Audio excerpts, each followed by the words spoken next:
Z's, but in a couple of years they will be fathers. And the engagement should be such that if you put Kabogo in a coffin, as is the case now, at one time they will be fathers like me. How would they feel when their father is put in a...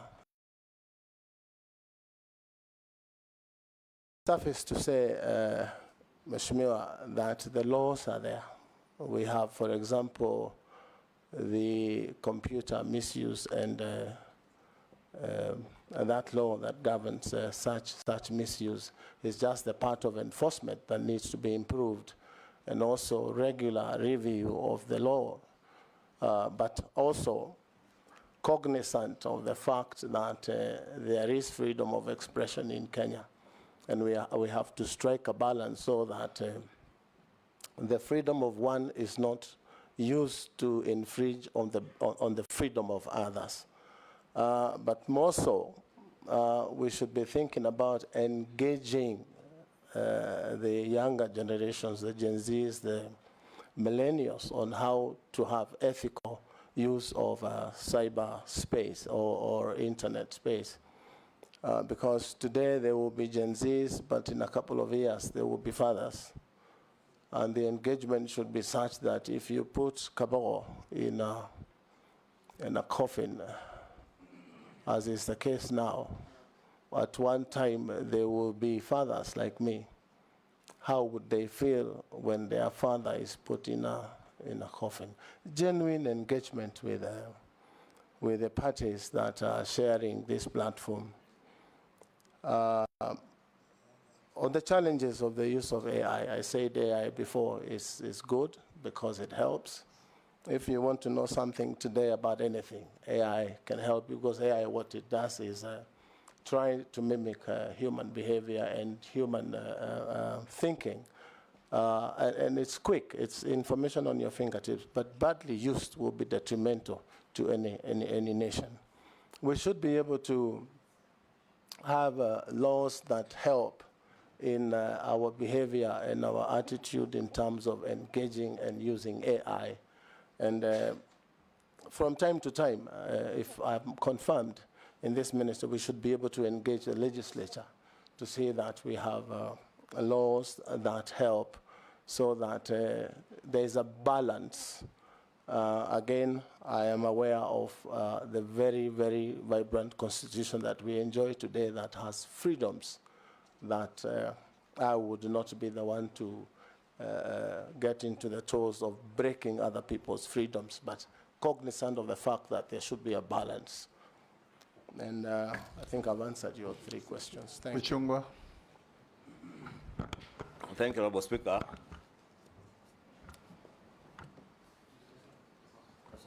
Thank you, Honorable Speaker. And maybe just for the record, the nominee is my former governor in Kiambu. And we served at the same time when he was governor, and I was a first-time member of parliament.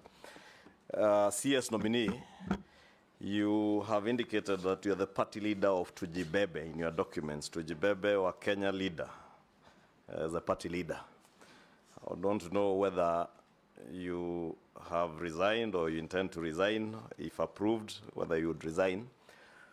2, in relation to the question that the Deputy Speaker has asked on AI. This is a question from a Kenyan living in Finland who tells me he recently, and he also comes from Kiambu, he recently read an article in one of the newspapers in Helsinki on the working conditions that are described as equivalent to modern slave labor, where American big tech companies are using young Kenyans, especially to do what is described as harmful, removing what is described as harmful content or crude content on Facebook, on TikTok, Instagram, on largely main social media platforms. I say that they ensure that they review Facebook, TikTok, and Instagram to ensure that these important platforms are not filled with hate speech or incitement to violence. We watch murders, executions, child sexual abuse, and rape, often for more than 8 hours a day. And we are paid less than $2 an hour for it. the workers described is part of the excerpt from that article. And therefore, would want to hear what you would intend to do as Cabinet Secretary now in charge of ICT. One, to protect these young Kenyans from being exploited by the big tech companies working on AI from the US and other developed countries.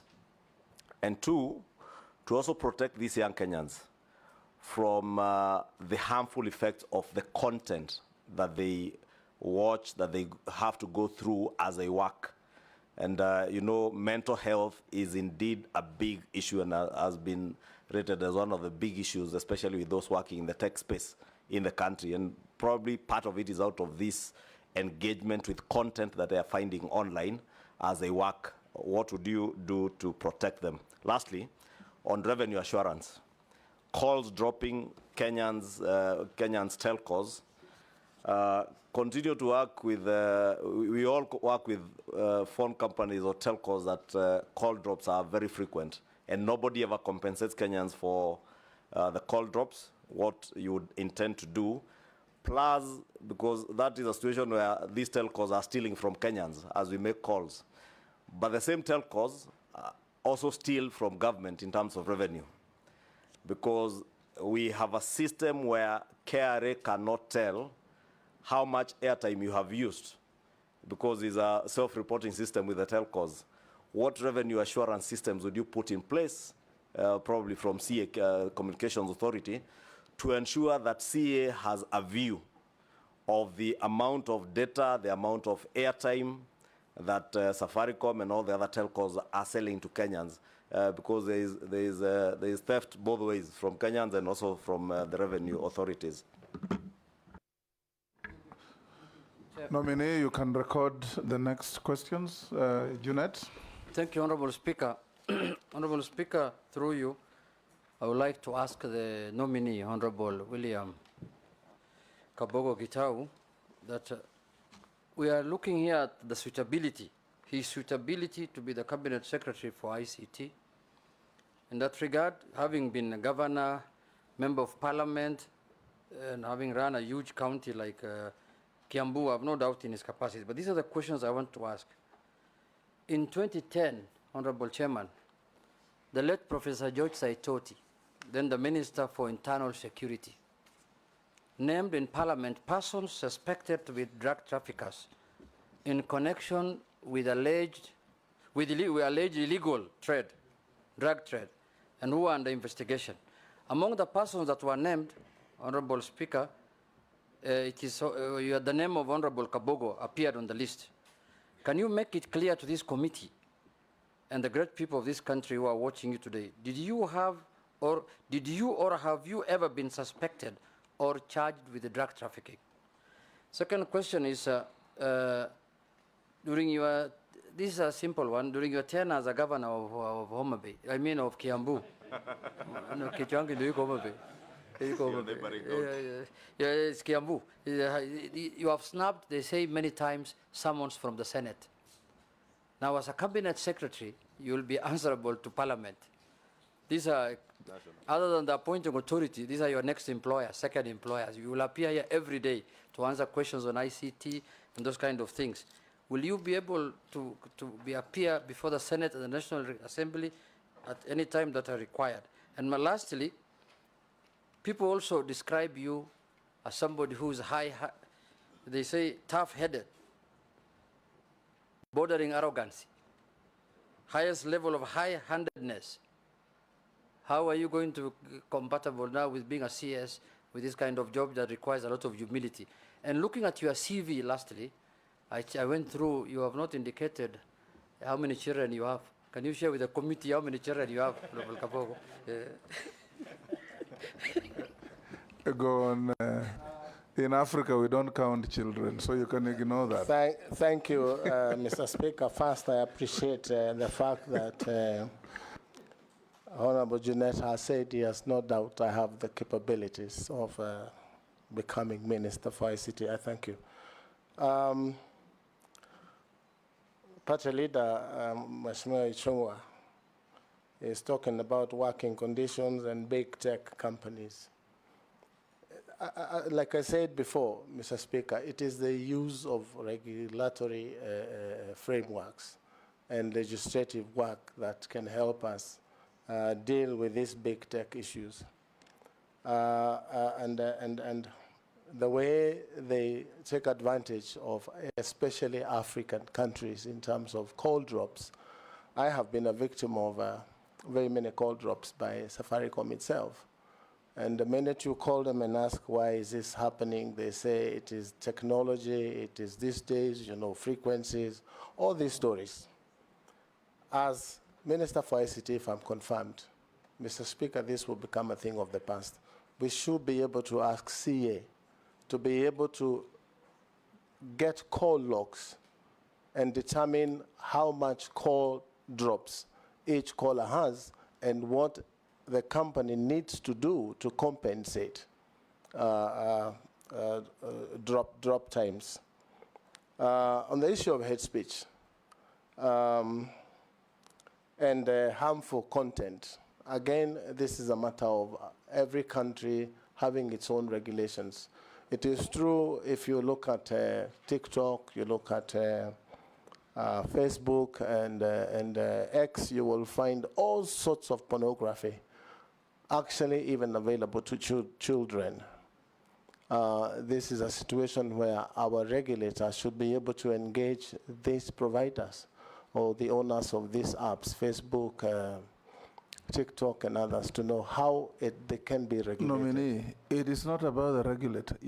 If you are approved, you'll be the minister providing policy direction. Exactly, That's Mr. what Speaker. Ichunga wants So to my know. first directive to CA is to be able to get to know how this can be regulated.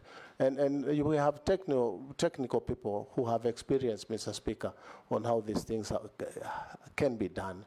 I should be able to sit with them on the first or second day of my term in office to make sure that there is a direct and clear way of dealing with these problems. So, Mr. Speaker, on the issue of exploitation, I have addressed that. Perfect and harmful content, again, it is a matter of great concern how much bad content is available on these platforms, and it is worldwide. We have seen situations where other countries have stopped certain platforms in operating, like for example, the discussion now in the US, where TikTok is supposed to be banned from using the American airspace. I should be able to get to the bottom of these things and see that the Kenyan content is good for consumption for underage and also other users. If I go to, I'm not sure whether I got the third question from. He asked if you are still chairman of Tujibebe party. Yes, Mr. Chairman, I am not a chairman of Jibebe now. The minute I was nominated by the president, I resigned the following day, and I think a copy of that is in the bundle of documents that I have given. From the Honorable Junet, a question I have dealt with all my life since that fateful day when Professor Saitoti, the late, dropped names of MPs as suspected drug dealers. I want to say here on record, Mr. Speaker, I have never, ever dealt with drugs of any kind all my life. Mr. Speaker, this Not is even Panadol?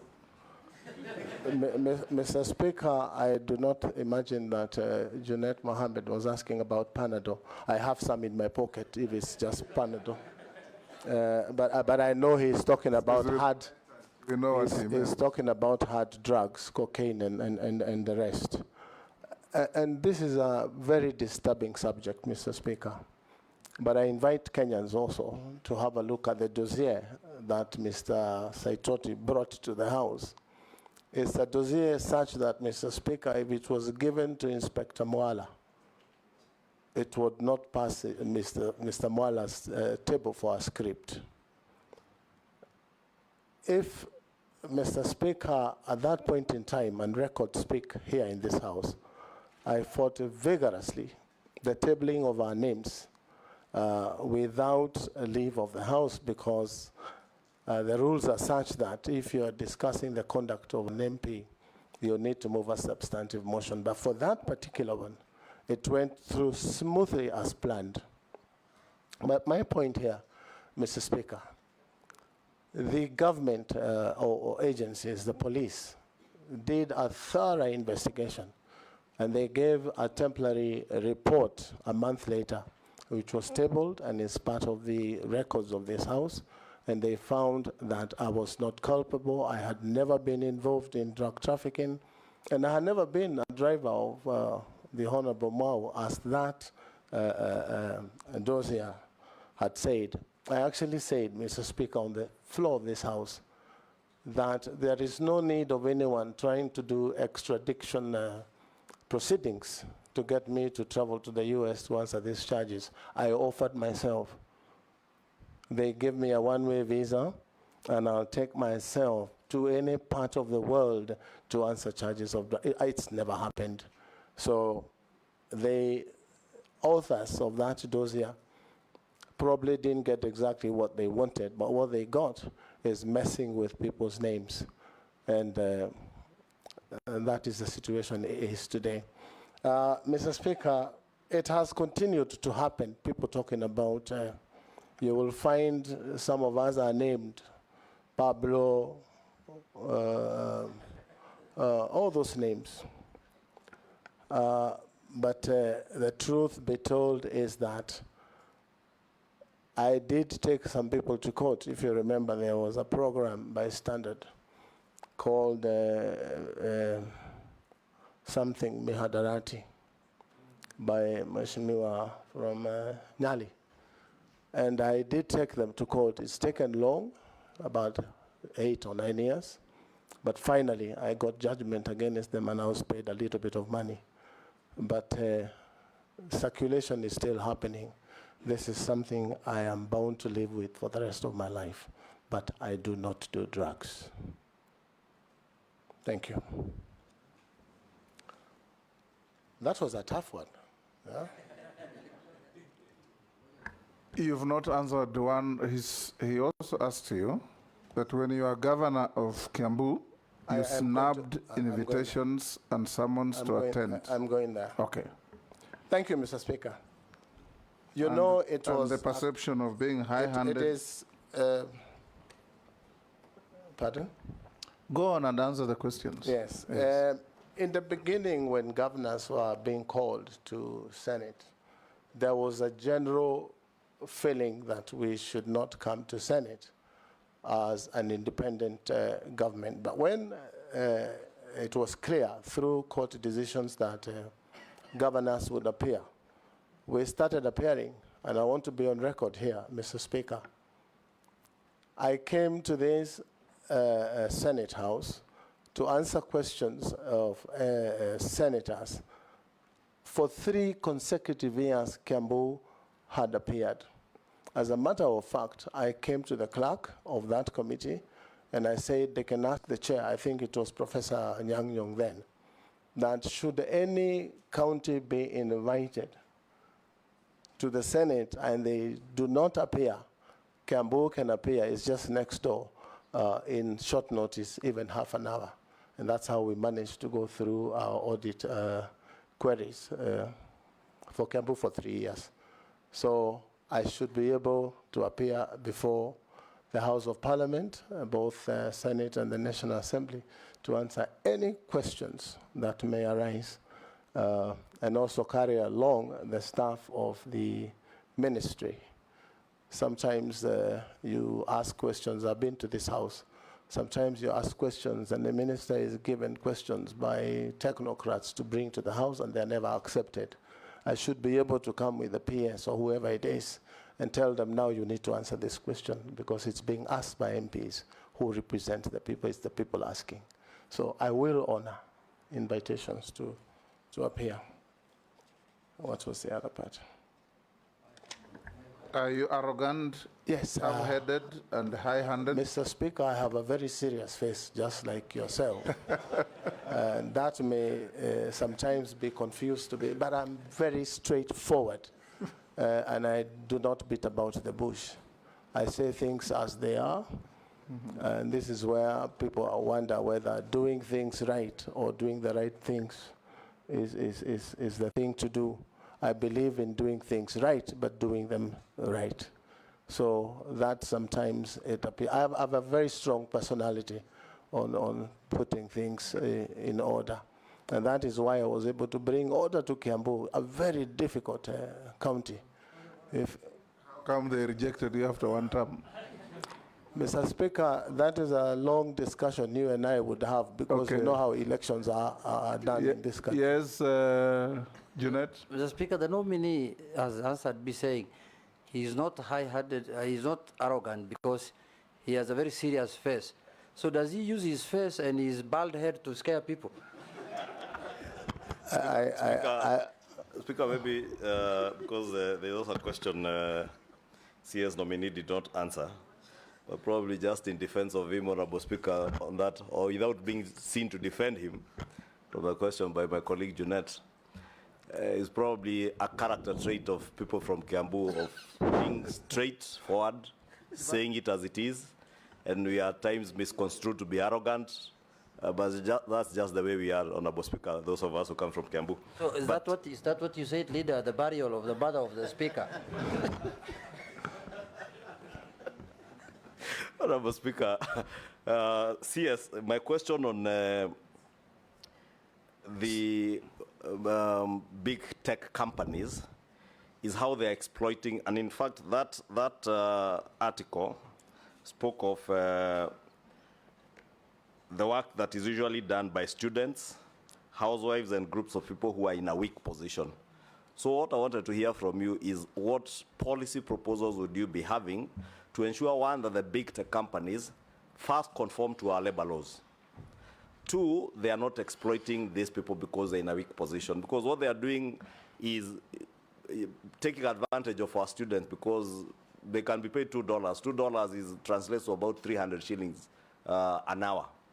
But in the US, nobody will be paid $2 for whatever mundane task you are given. So I'd want to hear what policy proposals you'd bring into the ministry to ensure that we enforce our labor laws with the big tech companies, as much as we're in a third world and developing country, but also big tech companies are not taking advantage of our resource, because these young people who are tech savvy are a resource to this country and to the world, and therefore they ought to be compensated properly. That's the bit CS, I think you didn't get the question. It's a CS nominee. It's CS not a nominee. CS yet. Yes, it's a good prayer, Mr. Speaker. You will realize, Mheshimiwa Ishongwa, that it's not only affecting Kenyans on outside jobs. Even the local content creators, like in music, that put their stuff on YouTube, they rarely get value for their content. So I should be able to bring into Parliament a bill that should be able to regulate how much money content creators are paid, just like the coffee industry. There are brokers in this business of digital economy who take advantage. You'll be surprised that probably a job like that is paid for $200 and only $20 or $10 get to this. So we should be able to do that through some regulation and some law. And knowing how vibrant our young people are, they would be happy, especially the Gen Zs. We can redirect their energy into using that energy productively to make money in the digital economy. So I should be at the forefront in terms of bringing laws or amendments to our laws so that our labor laws are applicable. But again, challenges of enforcement is something we would need to worry about how to enforce, because the employing agency is an American agency, is a British agency. How do we apply it online here? So, and those are things that the technical people in the ministry should be able to advise. Posing. Thank you, Mr. Chairman, our Speaker. Honorable Kabogo, people listening you and watching you, particularly from rural areas, are worried. They have given me their messages. And they're saying, how much does Honorable Kabogo know this country? How much does he travel out of Kiambu, out of Nairobi? How much? Like, for example, do you know anywhere, like in Pokot, any location in Pokot? As an example, Honorable Kabogo. Why? Because of the Minister for ICT now is actually about the rural areas in terms of communication, you know, in terms of telephone communication and so on and so forth, which actually lacks in this country, Honorable Kabogo, and particularly pastoral areas, conflict areas, where if we had this communication, maybe it would have helped us to reduce these conflicts. And therefore, they're asking me to ask you and tell them, how much have you traveled out of Kiambu? Number two, what are you going to do should Parliament approve you and the President appoints you? What are you going to do with the Universal Service Fund? You know that sits in CAK. And that fund is supposed now to do what I'm telling you, making our country reachable in terms of telecommunication. But it's not being used to the best of... There are many Kenyans who cannot call Nairobi now. So, Honorable Kabogo, how much have you traveled out of Kiambu? Hold, Coach. Just not Honorable Kabogo. Thank you, Honorable Speaker. Honorable Kabogo, our cyberspace has become extremely robust. And I have a totally different view. Many people will probably vilify the young people out there who have different arguments and are doing all sorts of things in that space.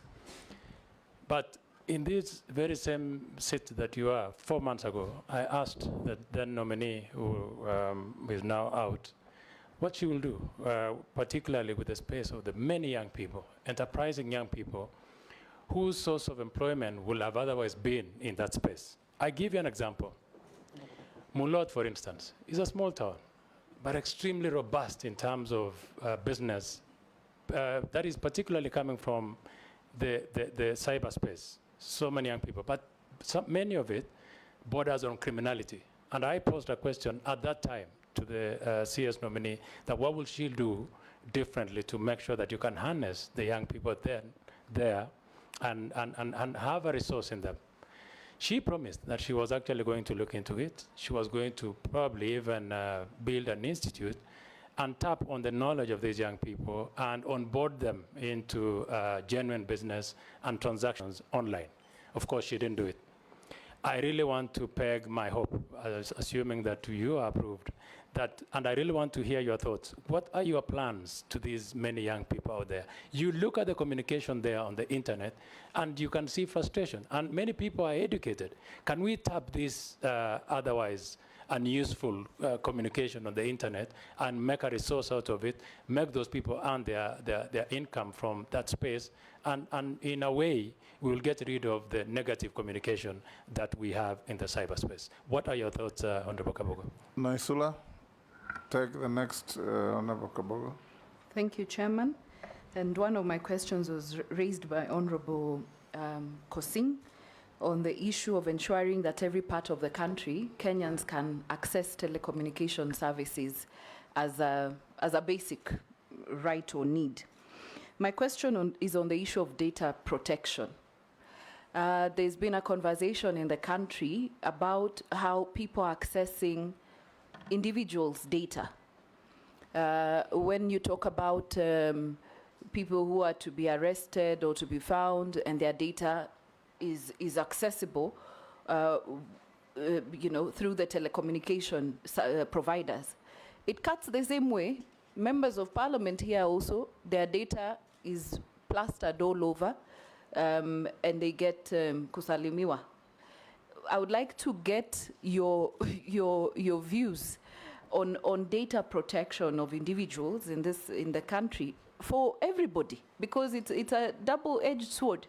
It cuts both ways for everybody, and how you're going to ensure that individual data is actually protected. And then the last question is that many Kenyans have suffered financial losses from SIM swap fraud. and other electronic money-related scams? If approved, what strategies will the ministry adopt to address, mitigate, and prevent SIM swap fraud and ensure online safety for all consumers? Yes, can you answer those? Thank you, Mr. Speaker. I can't remember the name. Keep Honorable Posing. posting, yes. I thought all members introduced themselves. Kabogo, Mr. Speaker, Kabogo is very widely traveled in Kenya. I know every corner of Kenya. I remember holding a harambe in his constituency with one of the ex-former ministers. So I have traveled. At some point when I was younger, Mr. Speaker, I would fly all over the country, so I am conversant with Kenya. And be assured that if I'm confirmed, this digital divide will be a thing of the past. As you have said, USF funds are there available, probably to a tune of 115 million if my research, 115 billion if my research is correct.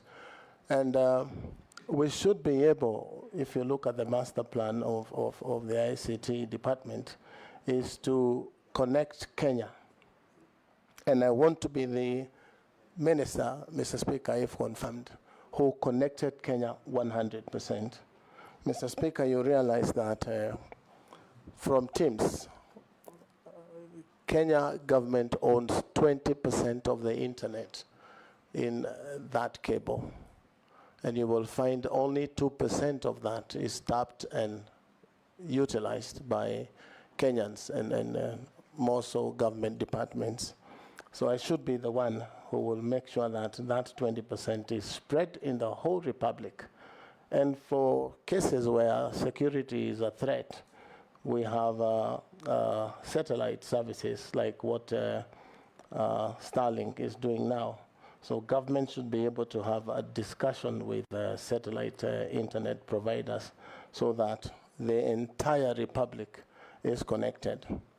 I'm cognizant of the fact that there's a plan to put 100,000 kilometers of fiber optic cable to connect the country, but also cognizant of the fact that most of those cables are not lit. So if I'm confirmed and going to the minister, I should be able to make sure that the cables that have been put so far are lit. And Kenyans can enjoy internet services in the entire republic. Cyberspace from Honorable Koech, and what we will do to make sure that we harness the energy of the young men.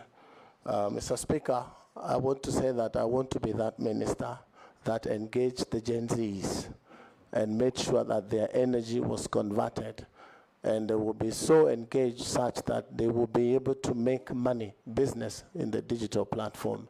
And Mr. Speaker, when I was in Kiambu, I did see the plight of the young and how poor the young men and women were, and they had gone to school. We had pushed them through school, and we told them, you study and you will get a job. But there were no jobs after university. And I really got surprised at some point where graduates and doctors were very happy about kazi mtaani. And that's a very sad story for a graduate to go to kazi mtaani. So I started a biashara fund where we set aside 300 million shillings for small loans to young boys and girls, and mostly women, disadvantaged communities in society. And we entered into a contract with the bank so that the bank will do the core business of lending, but use our money at an agreed interest rate. So I want to be the one that will persuade government that we can put resources aside and do these startup hubs where young men and women will be able to employ themselves. This is besides, Mr. Speaker, the 1,450 ward hubs that the president has initiated.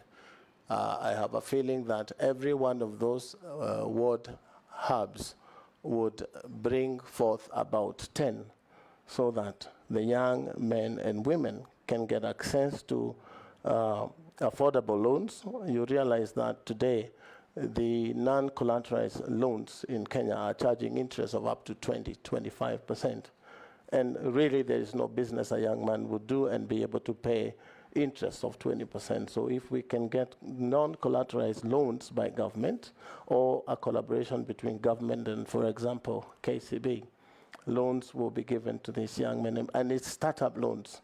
And what we did in Kiambu, we gave loans through LPO loaning so that you don't give them cash. So that if it's computers, they would get computers and they would get routers and all these things that you need in a digital hub.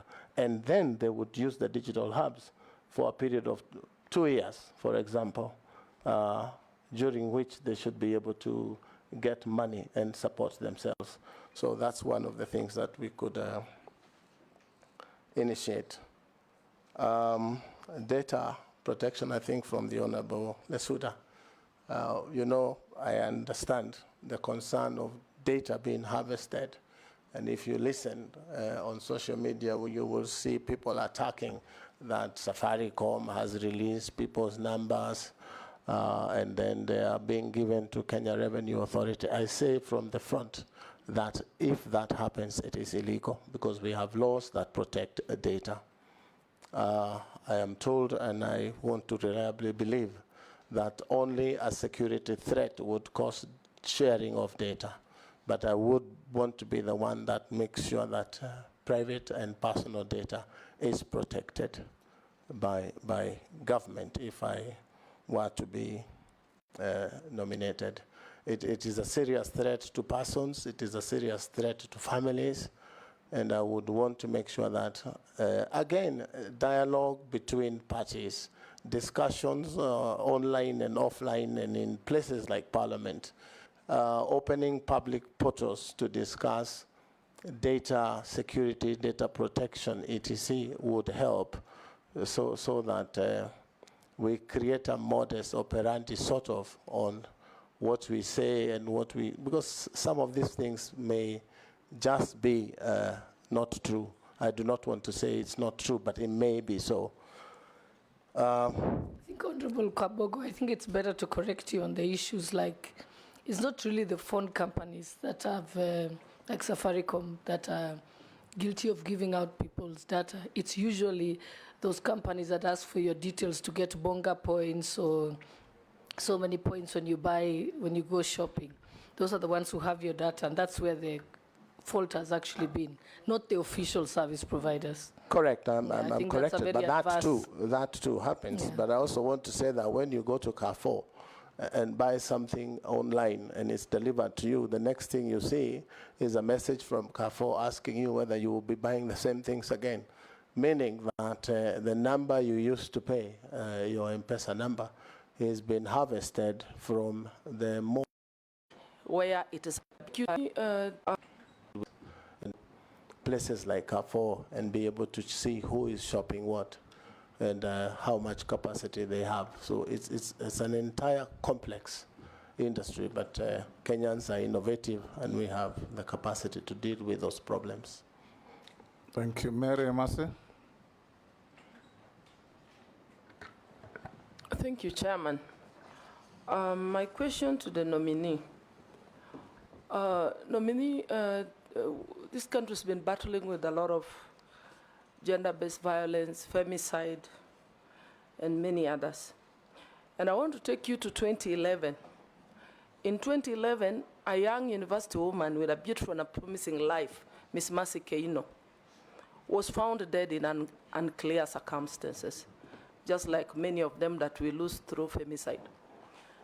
And that was after being invited to a party where it is alleged you were the host. That tragic incident left so many Kenyans, so many questions in Kenyans' minds, and still remains in the memory of many Kenyans. Kindly expound on this and explain whether you are fit to hold office in light of these allegations. Thank you. Dawood. Thank you, Mr. Speaker. Honorable Kabogo, you've been a governor. But I think you know the docket you're going into is the ICT and communication. And the Kenya Kwanza government needs more communication out there than anything else. I believe you know about holography. If you do, please, you will tell us how you would want to deploy it, even if the president cannot make it into one area to communicate, or a minister. They do not have to go in 2-3 places. It can be done through holography. Would you explore that idea? Today, I don't know if you're aware of the Kenya National Artificial Intelligence Strategy Paper 2025-2030 has been released, a draft has been released. I don't know if you're aware of that. If you're not, what you will find, would you then want to change what has already been circulated as a draft, or how will you enrich it? You have said you will get bored very easily. That's why you left the job you were doing. I hope the job you're now looking for, the right now, which we are vetting you for, you won't get bored so fastly. The last one is regarding KBC and Communications Authority and Helios. And? Helios, the one which was buying telecom. Helio, I'm corrected. If I don't know how you have communicated with CAK, there is a debt which CAK has got of KBC, which has not paid about 6 billion shillings. How are you going to tackle that? And how are you going to tackle the retirees of KBC who are not getting their pensions and the lump sums from the year 2021? Thank you, Chair. Ferdinand, Chairman. may I switch on off your mic? I think traveling around and interacting with the people from this region, the East African countries actually are looking at Kenya as a more developed, because I've been to Tanzania, Uganda, and even Southern Sudan. And I've realized that the whole Kenya to be more developed in terms of the ICT facilitation. And I just want to see, because they can, instead of people traveling, what have you, how are you going to improve, how are you going to coordinate this infrastructure with the other countries? If we met you, the Minister for Communication. Secondly, I think what we are seeing around is a lot of indiscipline among our youths. And you are trying to explain, but the youths needs a program, a specific program to be able to discipline them going forward. If we leave them the way they are, this country is going to be thrown to the dogs. So what programs will you come with? Being, of course, you are saying you know this discipline. What are you going to come up with a program to be able to discipline our children so that going forward, there's discipline in the area, particularly in your country? Thank you. Last on this batch, Morugara. Yes. Thank you, Mr. Chairman. Nominee, just put a star against KBC, because we are not very good at keeping our national heritage.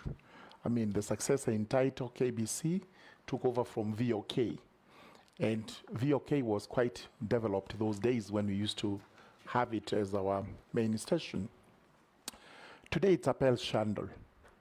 And we are worried that other entities in other countries, which are possibly national broadcasting corporations, like BBC, South African Broadcasting Corporation, have been able to peak, but KBC is going down. What measures are you going to put in place to transform KBC so that from your tenure, the time you take it up, if you're approved, we now start seeing KBC coming up to a point that it will become a competitor of BBC, South African Broadcasting Corporation, Voice of America, and everybody else. Secondly, a while ago, a very noble idea was introduced, which was to digitally register Kenyans through a number called Huduma number. We were given a very good story of what it was going to be, that you will get your number for those who are being born from birth, and you would carry it to the grave, such that it would not be replicated, and we would always be able to tell who that person is. That was from the office of the president, but principally it should have been from the Minister of ICT. Is it a good idea to have Kenyans registered under one card, under one number, like the Huduma number, which is going to be your everything? And if it is in your favor, how would you protect that under the Data Protection Act? Thank you. Nominee, you can answer those four. Mr. Speaker, the first one was from Honorable Mary. Yes. Is that so? Mr. Speaker, the issue of 2011 of Mercy Kaino, a very tragic story, Mr. Speaker. The honorable member has said it is alleged that I had invited people to a party. Mr. Speaker, that is not true. This is just a situation where you find yourself at a place at the wrong time. It was a public place, a restaurant, and there were several groups of people in that place, Mr. Speaker. And the issue of the death of Mercy Kaino came to me 2 weeks after she had been buried. And even if I had met her the following day after that hotel or restaurant, I would never have noticed her. It is a sad story. A Kenyan life was lost, but I sincerely and truly had nothing to do with it. Suffice to say, Mr. Speaker, an inquiry, I think it was inquiry 22 of, I think 2012, was done at Milimani Magistrates Court. And all persons of interest. An inquiry or an inquest? An inquest, sorry. Yes. I am not a lawyer like yourself, Mr. Speaker, so some of these terms. The two are different. Yes. So it was done, and it took about a year and a half, and all persons of interest were invited, even those that had not been there. Including yourself? Including myself. I was governor, but I managed to be able to sit in there for 6 days, cross-examination, examination in chief, etc. And I was exonerated by the judgment of that court, a court that made a finding that the late Mercy Kaino was a victim of a hit and run by a truck. And that matter rests there. It is a sad story. There were videos played of the scene in the restaurant. And when I was speaking to the father of Mercy Kaino at the inquest, I was urging him really not to watch those videos, because they were videos that were not very nice for a parent. I sympathize with the family of Mercy Kaino. May her soul rest in peace.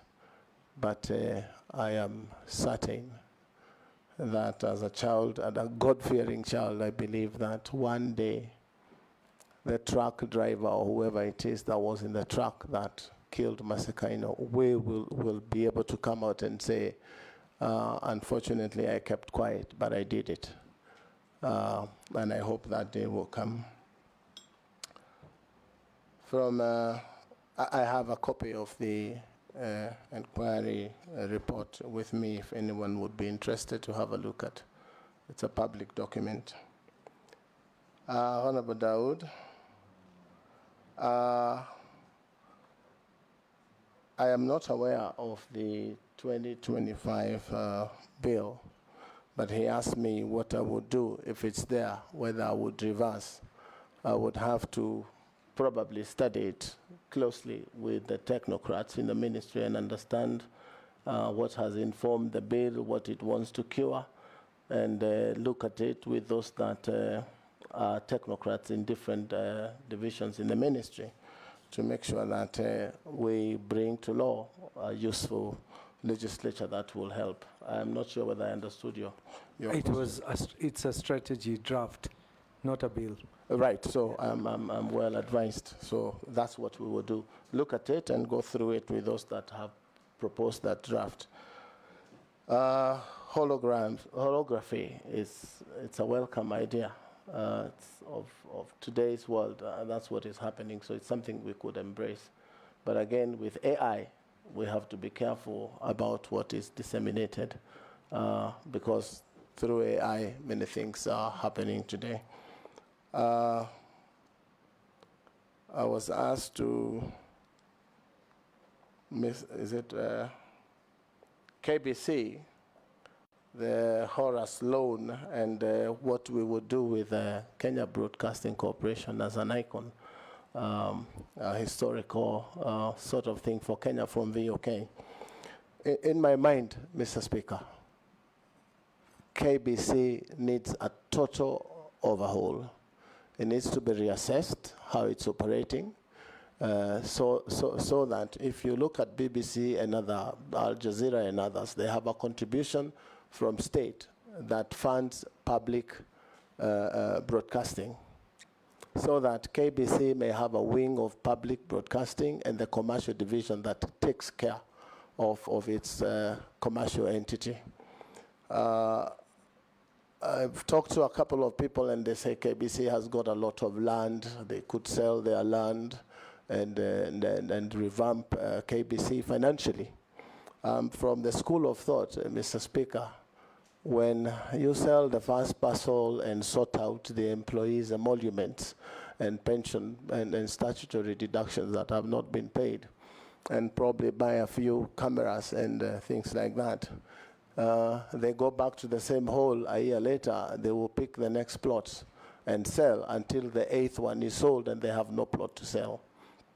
We should be able to go in and reassess the viability of KBC as it stands.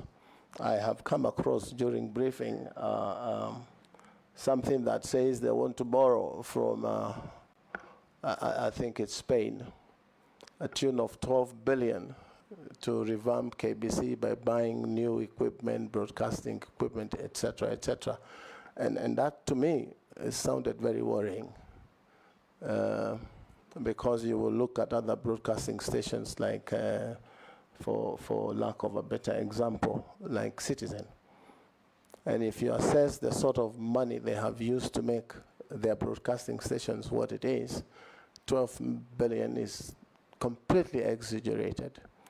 I should be able to go in there, send out a team to the world online, and find out what sort of equipment KBC requires and how it needs to be brought back into a world-class broadcasting station. If you put your TV on this evening, Mr. Speaker, and you put KBC, and there are young men and women in that house, you will almost get a bashing. What are you doing in that station? I want to be the one who sorts KBC. If you put it in your house, people will want to watch because it's got the right content in terms of broadcasting, entertainment, and things like that. You'll find a radio station from KBC. If you drive up the mountains, any part of Kenya, you will keep losing the wave because they say the equipments are obsolete. There is also a situation in the world that is happening now, Mr. Speaker, where you don't have to buy equipment. You can lease equipment. And the lessor of equipment is responsible for managing and keeping the equipment running. And if it fails, they bring in new equipment. That may be cheaper. Because if you buy equipment today and they say the life of equipment is about 5 years, so does it mean KBC should spend another 12 billion shillings in reorganizing KBC? I believe it can be a world-class broadcasting station with support from government for public broadcasting in public interest. But the other division that is commercial should be able to sustain itself. That is something that I think we can do fairly quickly as a quick win. You talk of a debt. As I was receiving briefs, Mr. Speaker, there is debt to Telecom, debt from so-and-so, debt owed to CA. There's so much cross-debt in government sagas that some people say we will not pay because we are owed. You find a place like Telecom, when it comes to paying, they say it will affect public in this way or the other. But when it comes to their own dues of paying, they say they are private. So these are some of the things that we need to be able to deal with so that Caesar is given what is Caesar's. There's a lot of money out there owned across these agencies. And probably we need also to find whether we can legislate on how debt across government agencies can be controlled, like in any business. Mr. Speaker, we are talking about debt owed from one agency to another. Through this ministry, if I'm confirmed, Mr. Speaker, we should be able to digitize entire government business so that information is available. Even the issue that is very dear to the public in general in terms of pending bills is a very big issue in the country on pending bills. And you realize, Mr. Speaker, that Kenyans don't look at pending bills as a very serious concern because in my mind, pending bills, Mr. Speaker, is money borrowed from public. When a governor takes roads and gives contract of roads to Kenyans, for example, and he has not budgeted how those roads will be paid, a commitment is done, and a Kenyan entrepreneur will put in their money and do the roads and never get paid. So there's a lot of borrowing. You will find this to the tune, I think, of 150 billion owed to Kenyans by government agencies. So this is something that we need to deal with as a country. But if we have a system, like what I would want to propose, if we have a system that captures procurement and payments, at the same time, the controller of budget will be able to see in real time and to stop some of these things. But because we wait for a year or 18 months until the audit reports come to the House for people to be invited here for questions, we should be able to digitize government business so that information is available to everyone and sundry for action to be taken to stop some of these things. So I imagine at some point in 2 years, Mr. Speaker, if I'm confirmed, the Speaker of the National Assembly should be able to see exactly what the MPs are doing wherever it is they are on legislative business. The President of the Republic from one dashboard should be able to see what is happening in development programs in Kenya. As we did in Kiambu, I could tell that from my office, what is happening in every ministry, 10 ministries in Kiambu, and would make decisions on time. There would be a management information system that gives an amber light when you open your document, and it tells you here something is about to go wrong. Red means it's chaotic, everything is bad. And information available in real time should be able to take us to the next frontier. Yes, Owen. Ferdinand. Oh, yeah. Did I answer? No, you didn't touch on Ferdinand's question. Ferdinand is East African. First and foremost, it is said Kenya is the Silicon Savannah of Africa. It is top #1 in Africa in terms of ICT and digital economy. But that does not put us in the first world. So there's a lot that needs to be done in terms of fast connectivity, so that we have high-speed internet in the whole country, ICT skills in terms of equipping the young with skills to be able to use these platforms. But again, our landlocked country neighbors should be able to use our infrastructure to get internet to Uganda, to Rwanda, and those other places. If only the bureaucracy between governments is sorted so that we can take advantage of the position that we occupy in terms of ICT and digital economy in Africa. So we stand quite up there, but we could take advantage. Owen Bayer. Huduma number, yes. What happened to Huduma number? Yes. One thing, Mr. Speaker, there's a lot of skepticism in the public about their information. Always people thinking government wants their information to give to KRA, government wants their information to do this. And we have to continue engaging ourselves as a public on why isn't it necessary to have information of Kenyan people in one database. For as long as that information is safe in the hands of government, it is important that government from one, if you walk into Dubai now and you give in your passport, if you've ever been there before, anything, they have got your stuff there. If you are exiting Dubai, they tell you to look at the screen and you're taking your identity.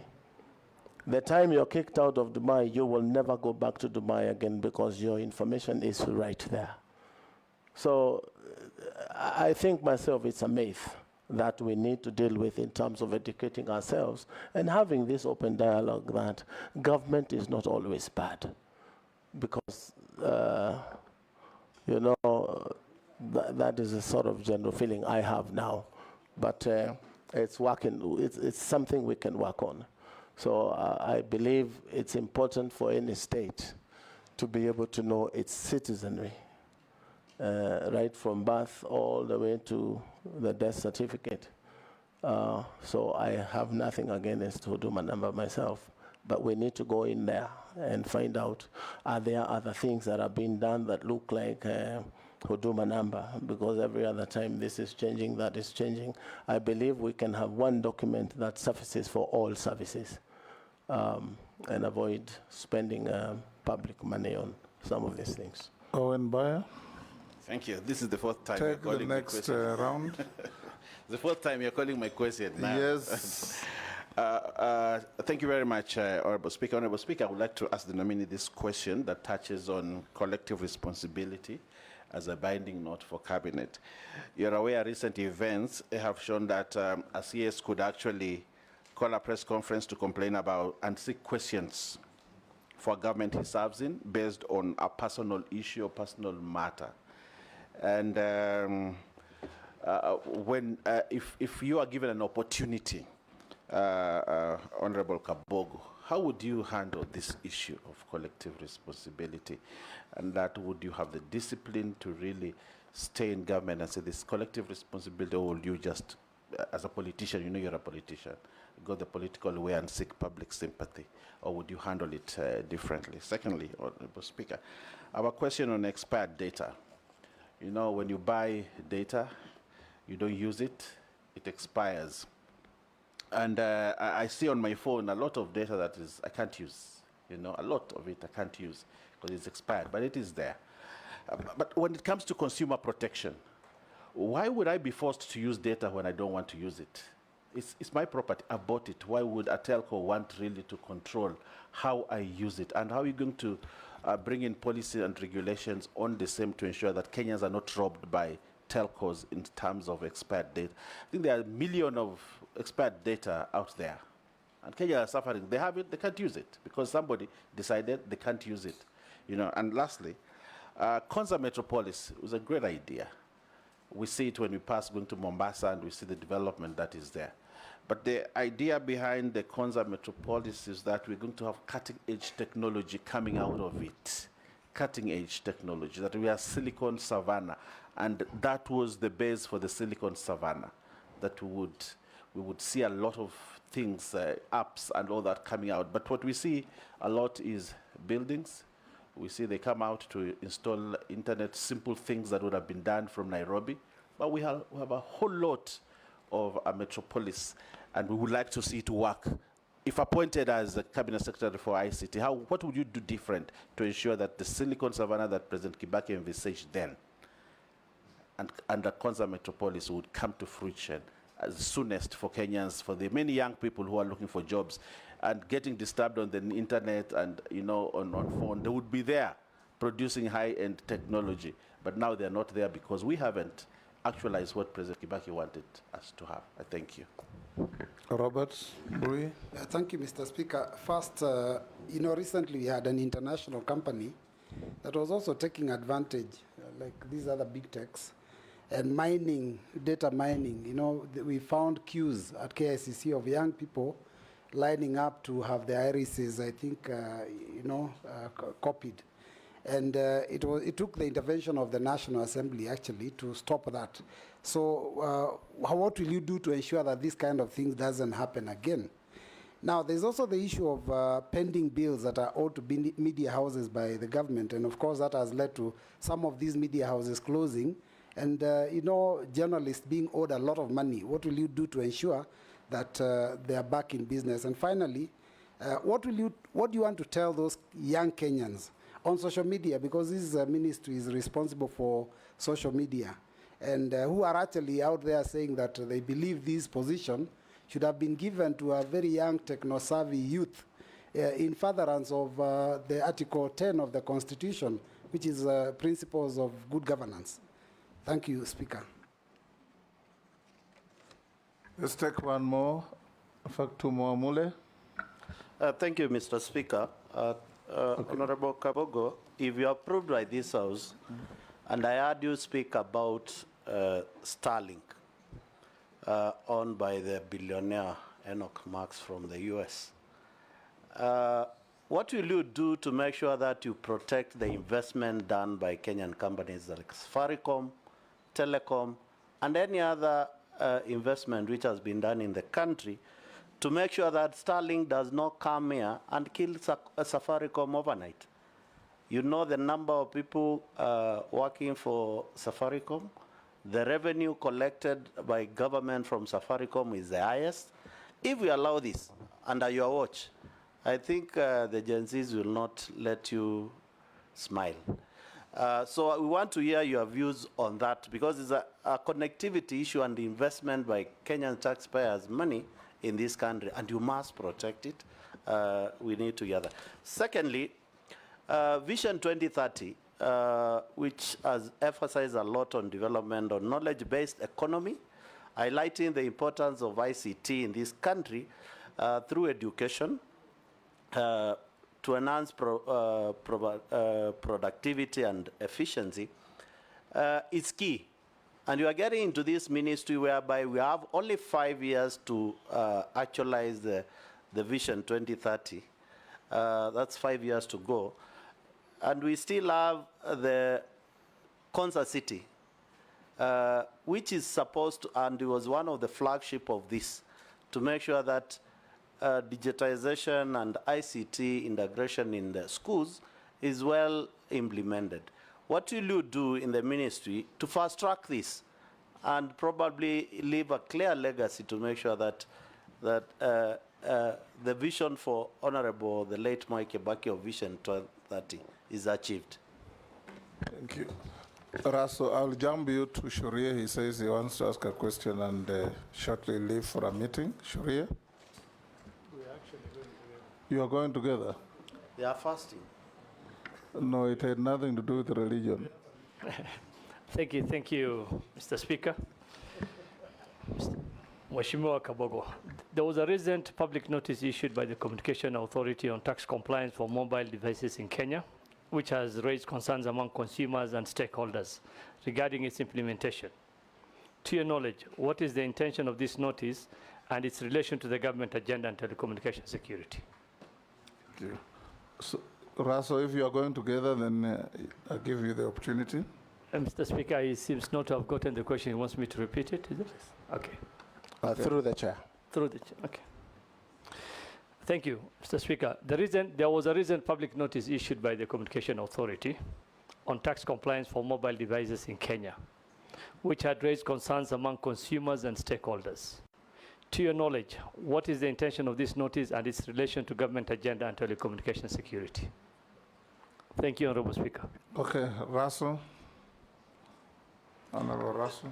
Thank you, Honorable Speaker. Honorable Speaker, I walked in late. My name is Dido Raso, MP for Saku. Honorable Kabogo, if the House approves your nomination, your ministry will be mouthful: information, communication, and the digital economy. The world has moved there. Actually, you will be sitting at the center of the world. The problem in Kenya today is about cyber security, about cyber bullying, and cyber attacks, and cyber crime. Currently, we have 20,000 services on eCitizen.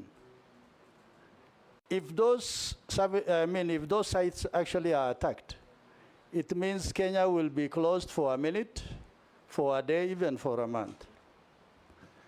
If you'll be given this position, there's the balance between securing Kenya, but also opening the digital economy for business.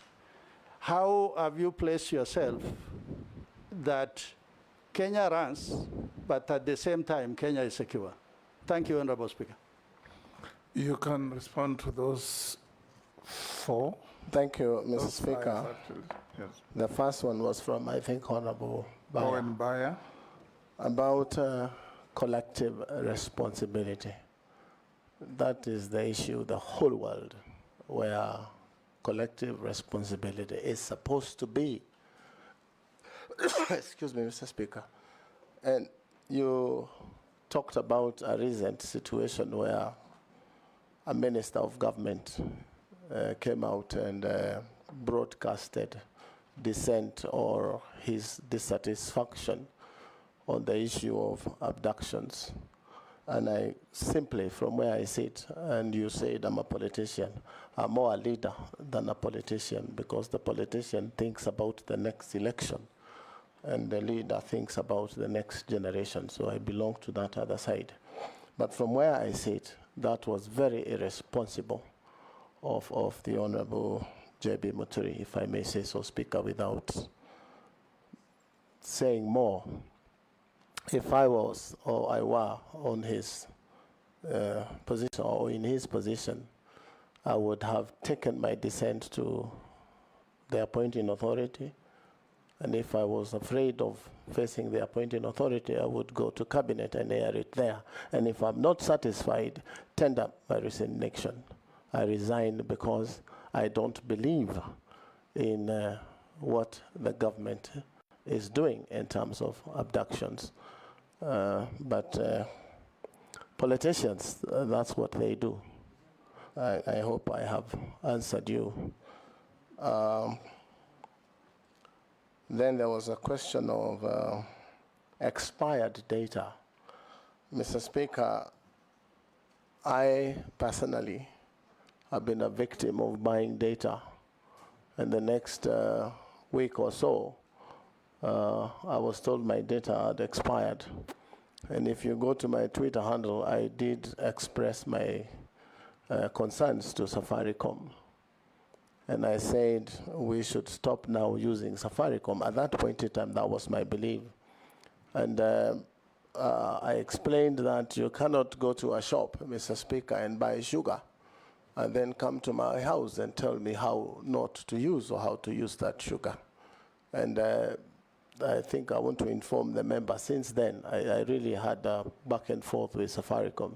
Now they give you an option of buying, I'm not speaking for Safaricom, but they have an option of you buying data without expiry or data with expiry. So ujitume, ununue, whatever it is that you feel is good for you. But that is, it was very disappointing for me that day, and I believe for most Kenyans. Mr. Speaker. Yes, Owen. I mean, I think we need a policy, because if you make expirable data, more expensive and data that does not expire cheaper, then what you're doing is you're robbing citizens. So I think we need a policy to stop this daylight theft, because there's something called consumer protection in this country. And I think the Minister of ICT owes this country a duty of care to protect consumers of data, to just have non-expirable data. Thank you. So Mr. Speaker, I agree entirely with the member. And if I'm confirmed, I'll fix it. I'll fix it. Go ahead, Robert Mbui's question. Yeah, the other part of Honorable Bayer's question was on the Konza city. Yes. Mr. Speaker, you realize that this was a dream 16 years ago. And things were different 16 years ago. And from where I sit, if I'm confirmed and going, we shall put the issue of Konza City on the table and reevaluate whether the original dream still stands and what it is we need to do with the very huge investments that have been put in Konza. And as a businessman, I have asked myself time and again, why haven't I ever thought of going to Konza and invest there as an astute Kenyan businessman? And in my mind, Mr. Speaker, is that there is nothing attractive from the businessman point of view, because I've seen others come up in Dubai. I have invested there. I've seen others in other places of the world. So really, Mr. Speaker, we need to reevaluate the concept of Konza City. A lot of money has been put in Konza on infrastructure. Phase 1, almost 95% complete. But my question is, what is it we need to do to make Kenyans themselves and foreign investors be attracted to investing in Konza? You know, Nairobi is competing with Konza.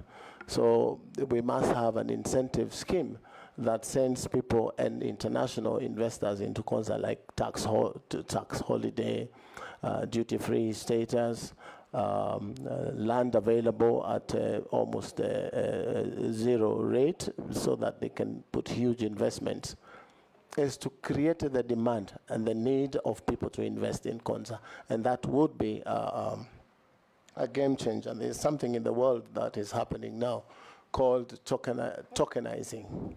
We can raise money from public and from investors and buy tokens for Konza so that it can build itself. But always when it's a government project, people tend to want to go slow on again, bureaucracy, again, the way decisions are made. I have had a little bit of a briefing on Konza, and there are many things that we will put on the table and see whether we still have to do business that way. I'm told Konza city is building hubs. The 1450 or the first 100 hectare, which is the authority responsible with connectivity, will do internet. Konza will do the structure, and hectare will connect, from what I understand, and then probably give an ISP to run. Is it really the right thing to do for Konza, to build these hubs or concentrate on the core mandate of Konza? This is questions I will need to ask until I'm convinced that that is the way to do this business. So there's a lot that will be on the table of the ICT minister in as far as Konza City is concerned. Because 16 years ago, it was a great idea to have Konza as one smart city. But today, you would see that we need to devolve and have smart cities almost in every county. And that's the way the world is going today. Why don't we have the Elon Musks of this world investing in Konza City? Do we risk losing the total amount of money that has been invested in Konza? Then there is land being given. For how long has this land being given has been going on? What is the criteria? Are these people going to invest, or they are people who speculate? These are things that the ministry needs to look into and reorganize Konza the year today and not 16 years ago. That's from an outsider's point of view. Data mining. This is something that I'm not sure who asked, but this is something that You're not sure? You're not paying attention? Sure. Second? You are not sure who asked? I'm not sure. I didn't get the name. That's why I'm saying. Robert but I know it is a member sitting just there. So sorry, I did not get your name. But be that as it may. Does that tell a story about you? All these members introduce themselves to you. Mr. Speaker, sometimes you do not hear the pronunciation of the name, so I do not want to take the risk of calling someone in a name that is not their name. And the name tags are also there. Unfortunately, he is Honorable Robert Mbui. Go ahead and answer his question. I am physically challenged from seeing far. Honorable Mbui, you will excuse me, but data mining, as I had said earlier, it is something that needs to be checked. It needs to be regulated. What sort of data is going into whose hands? You did give an example of a company that was collecting, I think, data from Kenyans, and they were paying. So government should be able to regulate who is it that is collecting data from Kenyans. And I think that's not a big deal to do. We should be able to quickly. In fact, should we allow any foreigner to come and mine our data? In my mind, we should not unless it is done through a government agency. And for what reason, Mr. Speaker, we would want to give data of Kenyans to foreigners? For me, that is a straight no. But you find that Kenyans are very enterprising, Mr. Speaker. When the rumor was that you will get 10,000 shillings after you register, sometimes Kenyans don't give a damn of some of those things as long as there is some enterprise happening. So we should be able to engage people and them. When you get into office, out pending bills. Yeah, I think it's Honorable Mule. I got. Yes, Robert. You haven't finished my questions on pending bills and what Kenyans on social media are saying about this docket.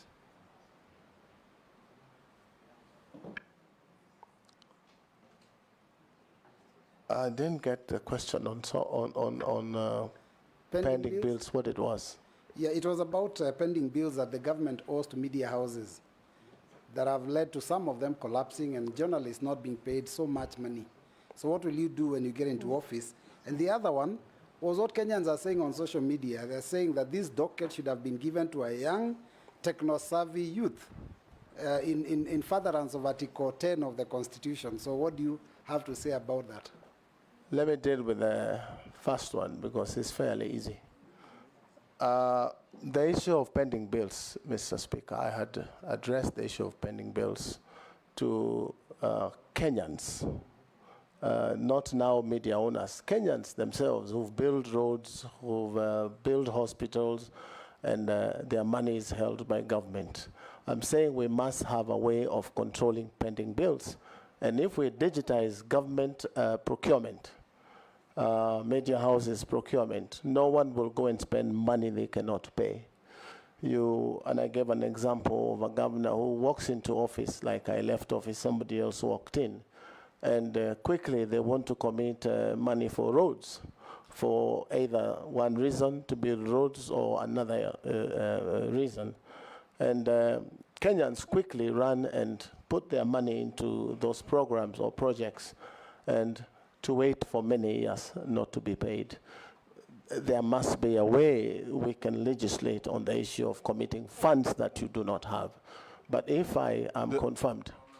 Well, there is already a legislation. The PFM Act says it's a criminal offense to procure goods or services in a public entity without an attendant budget. I am guided, Mr. Speaker, but you will see pending bills of some counties. For example, not even media houses. A county has a pending bill list of 7 billion, but their budget For development, for 1 year is 1.1 billion. So really out there are many criminals that need to be brought to book.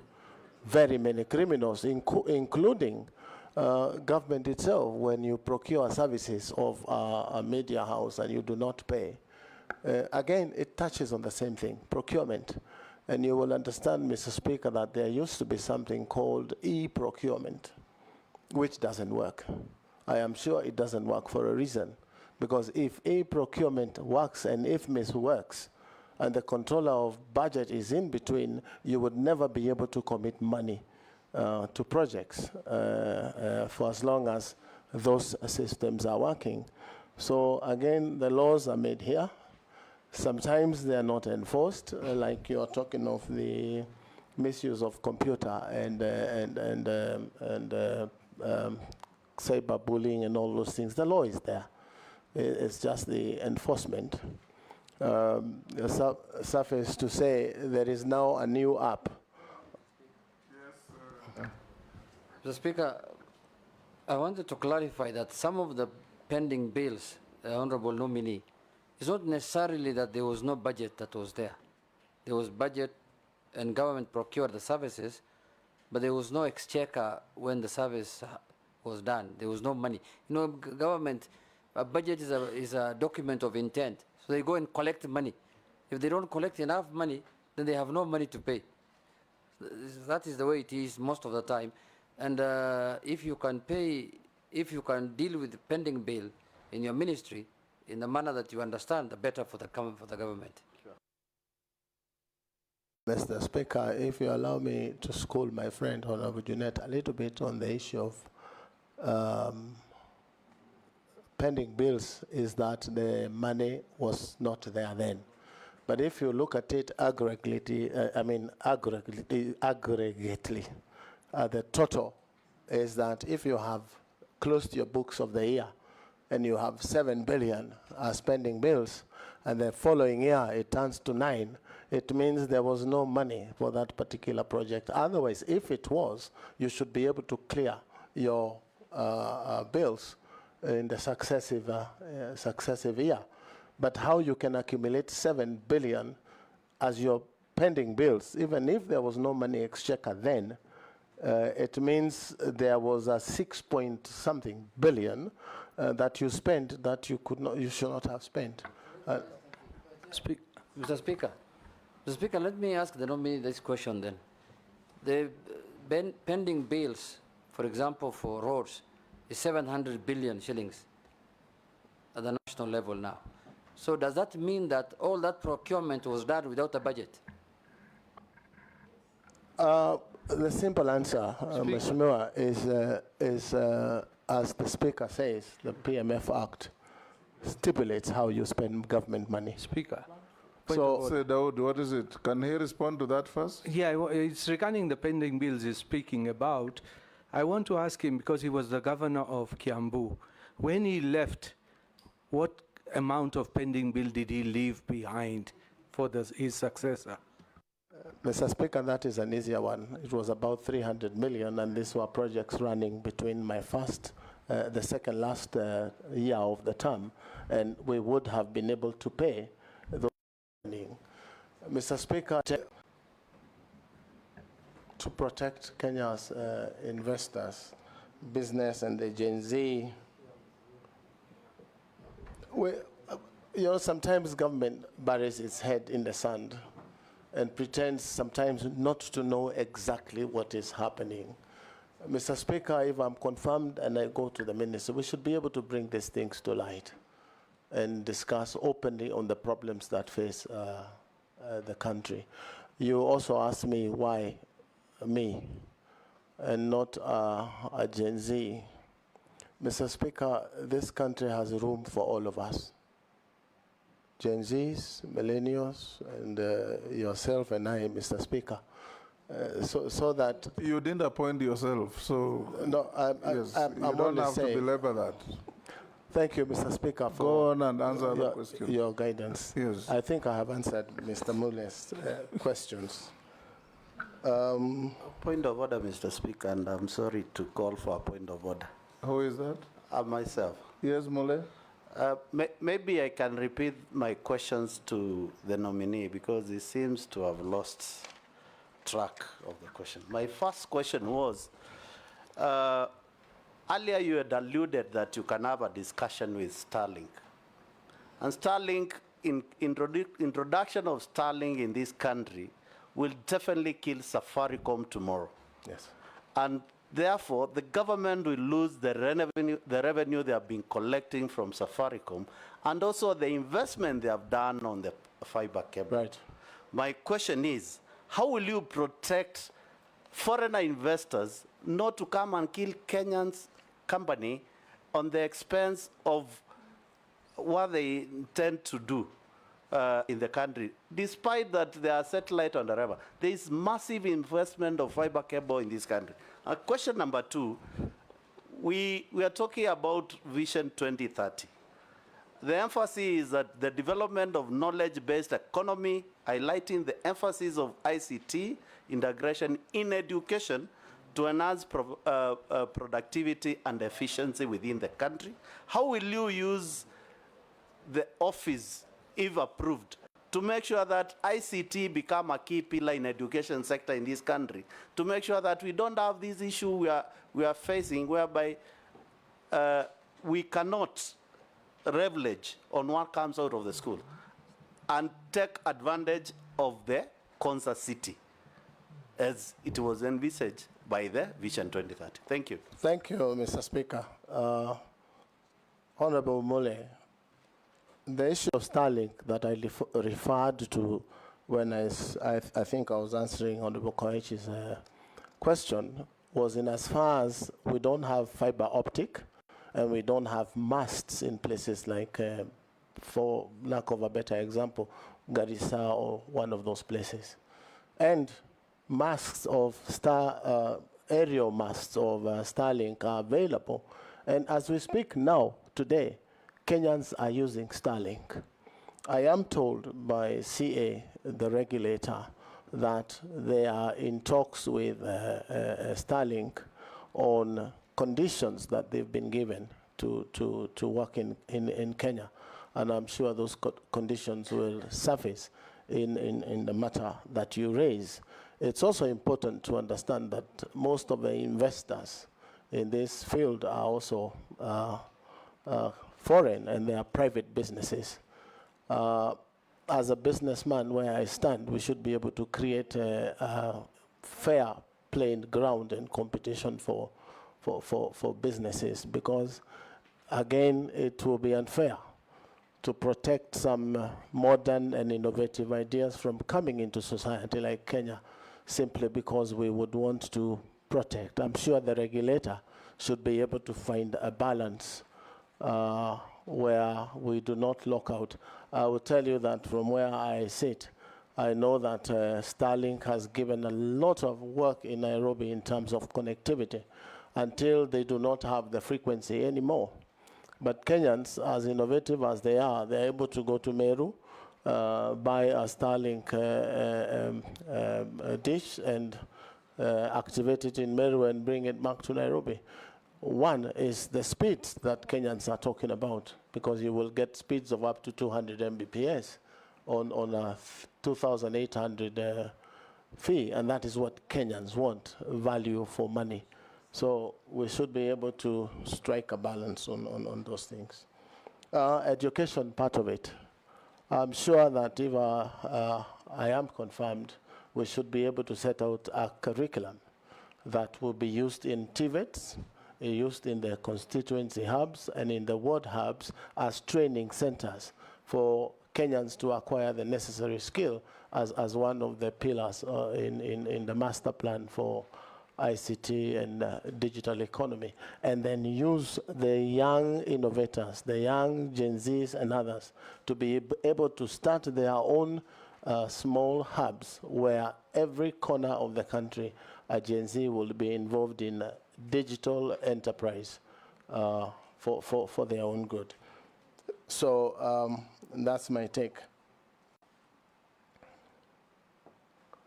There was a question from Shuria about the CA tax compliance. I'm not sure exactly what that was, if I can get, yeah?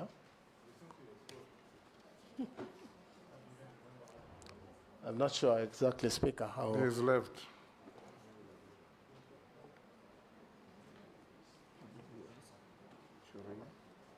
Go to the next. By Yes, there was Russell. a question by, I think, Mheshimiwa from SACCO. Problem of cyberbullying and attacks, especially the threat on the 20,000 services on e-citizen. Again, Mr. Speaker, this is the issue of control and regulations of what, so that we can create firewalls and things like that that stop interference and hacking of government services.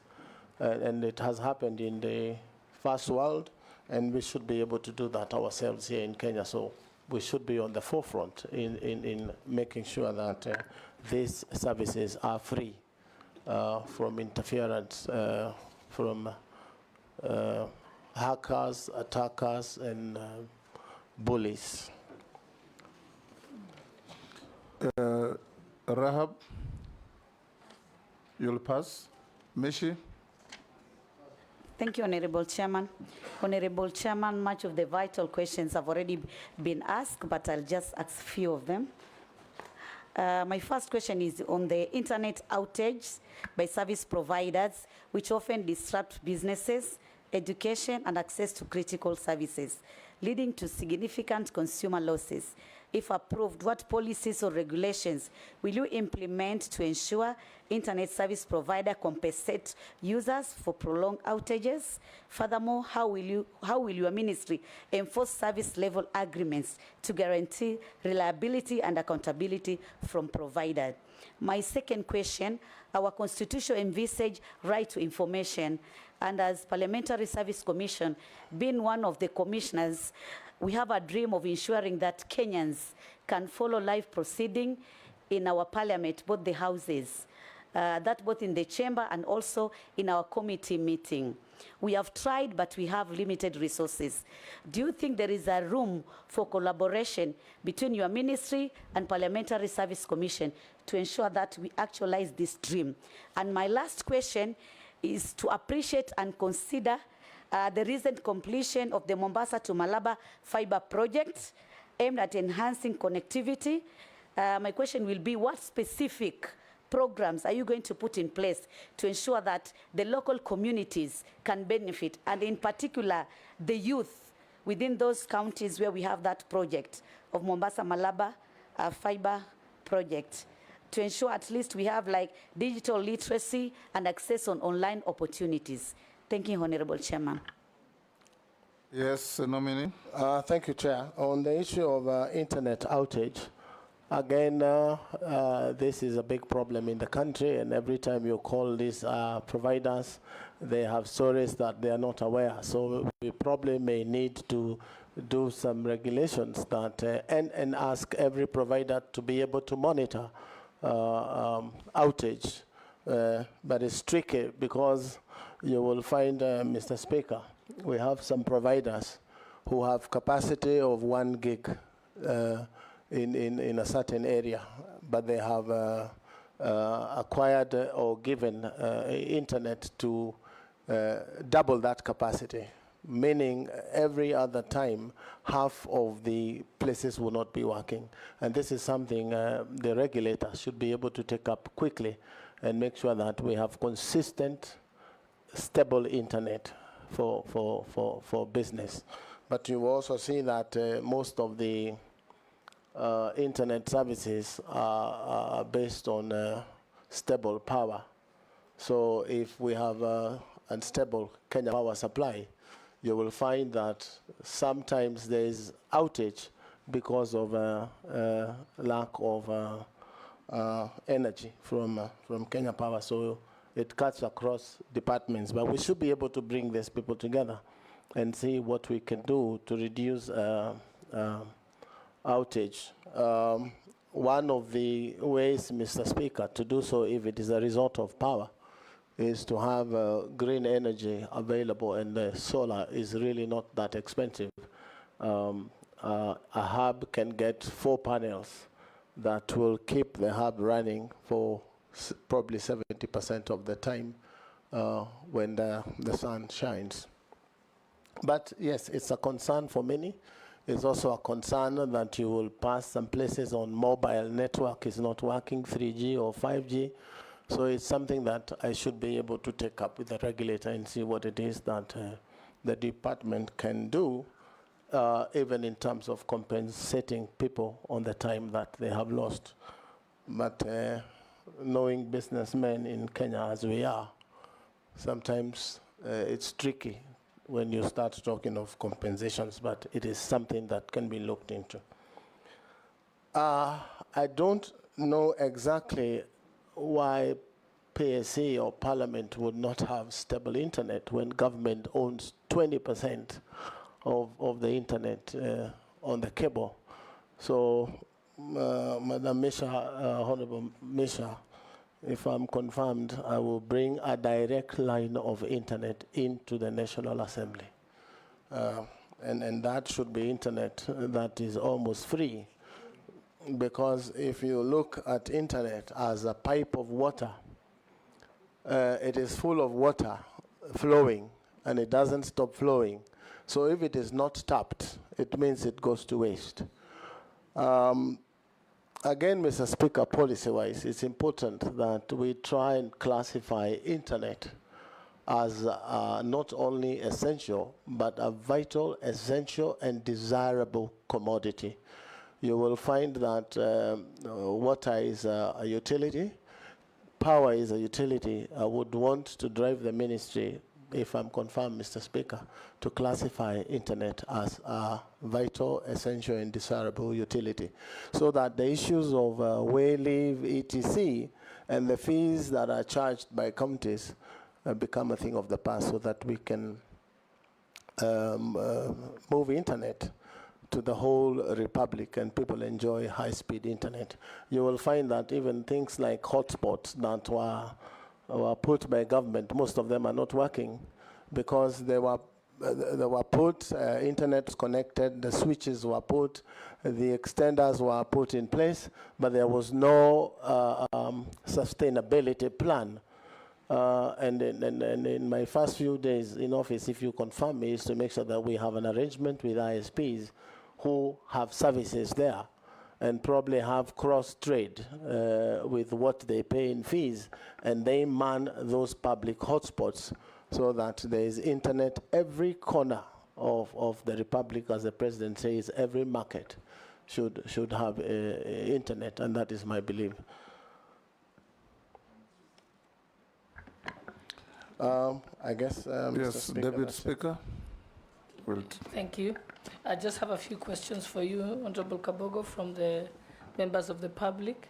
One person has asked, how will you balance the need for regulation within the digital economy to ensure innovation and competition while protecting consumer rights and preventing monopolistic practices by major tech players?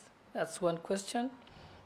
The second one is, what plans do you have for scaling up digital literacy skills development in Kenya, particularly in our schools, universities, and local communities, to prepare them for the demands of the digital economy and workspace? And last,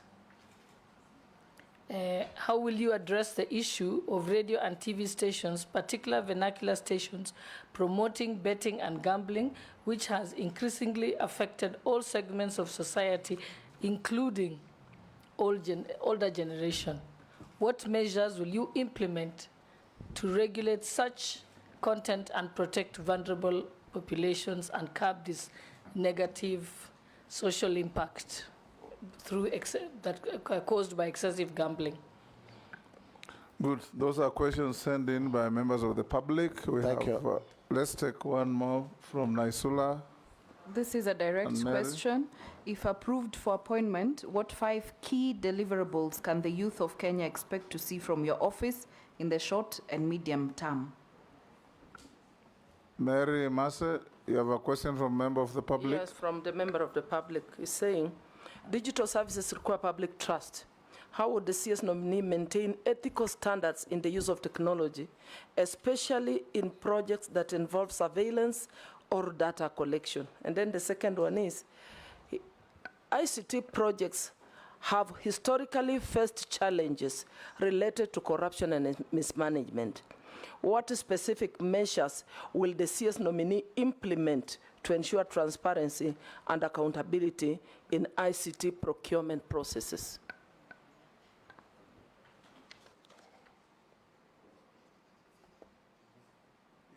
Yes, the first one was on the balancing of digital economy regulations and monopoly. As I said earlier, Mheshimiwa Deputy Speaker, we have to balance and create regulations that look on both sides of the device, but bringing all stakeholders together and discussing these issues sometimes is the easier route so that people understand the parameters. Again, we may have laws, but they are not followed. I'm sure even in bullying, CA has come up with an app that helps you report these things, but not many people know about it. So engagement with public and stakeholders would help us come up with regulations on how to control that monopoly.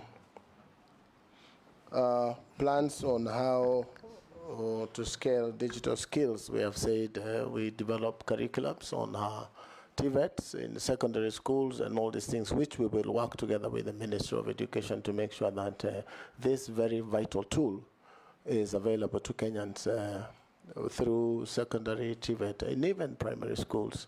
And as it is the plan to connect all institutions of learning with high-speed internet, which is again available on the fiber optic cable.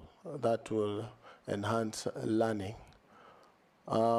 We can also involve the young that are educated, very many of them in the streets, as ICT ambassadors in constituencies who may be employed by the ministry to run these programs even online, so that it's not confined only to institutions.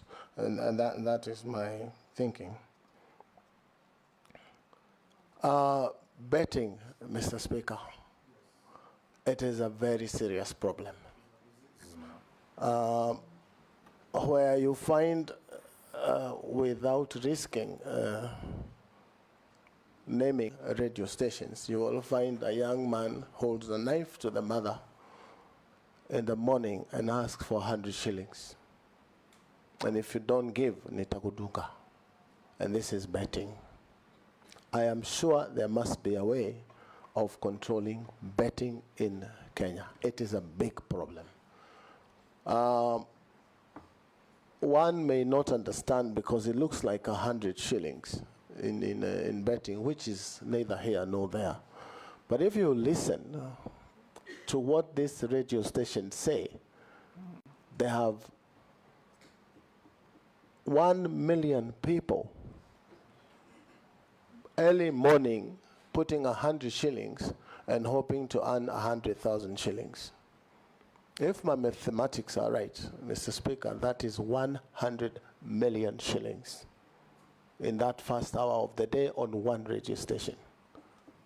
And what is paid back in total is about 10 million shillings. So we have people making Kenyans poorer every day, and Kenyans have hope in making 10,000.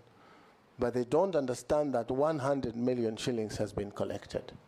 So this is a thing that cuts across security, ICT, and the freedom of radio broadcasting, etc., that the government needs to come together and stop. We have governments out there that have stopped gambling completely, at the risk of getting in trouble with these cartels because they are there. We need to do something, and urgently so, to control. What will you do? I will call the ministry in charge of security, and this is a security concern. I should be able to move even in cabinet and say, do we think we need to deal with gambling? Because in my view, this is what is happening. It requires a concerted effort of government, Mr. Speaker, my belief. Single-handedly, I will not be able to handle. We have to do this together. Again, talk to members of the public. They have never understood this as a business that helps certain people and not them. They believe that they have a chance of putting in 100 and coming out with 10 million shillings or 10,000 shillings. Also, we could use an approach, Mr. Speaker, where people use token of 100 shillings to buy into government programs like Konza, so that every Kenyan who puts 100 shillings in a month or so, it has 8% in terms of ownership of 8 shillings from 100, sorry, to 150 over 2 or 3 months, so that instead of getting 10,000 from gambling, you're getting 10% of your investment at the end of the month. And this is happening the world over in terms of tokenization. People invest in shares. So if we can encourage Kenyans to invest in shares of places like Konza City, you will find that they are putting the gambling money into useful savings in the future. But this is also a culture that, Mr. Speaker, has really grown in Kenya. The gambling culture is a menace, just to say the least. Honorable, I should ask for deliverables for the youth.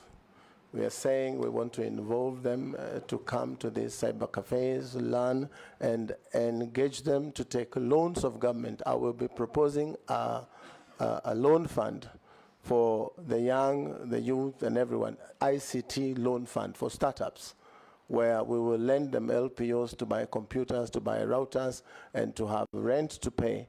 This will move the 1450 burden of building a class in a ward, as opposed to building. They will get rentals, get skills from government, a planned curriculum skill for them, and then we will win them out to be on their own and make money on their own, because the digital platform right now, I'm told, is contributing about 10% of our GDP. It should be moving to 50%, because that's where the world is. Again, if we can deal with the exploitations that the Honorable Ichongwa talked about, where people find digital jobs can be done, HBOs in Kenya, very cheaply. If we regulate that and make them get a good share of their contents, you will see content creators right now are crying that music played on radios, etc., that money never gets to them. We should be able to quickly deal with that so that they get a good share of the YouTube runs that their content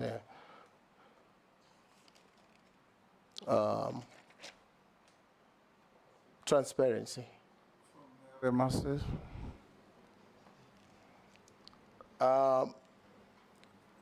Mr. Speaker, in my mind, where I sit, corruption is a problem again, a problem talked about all over.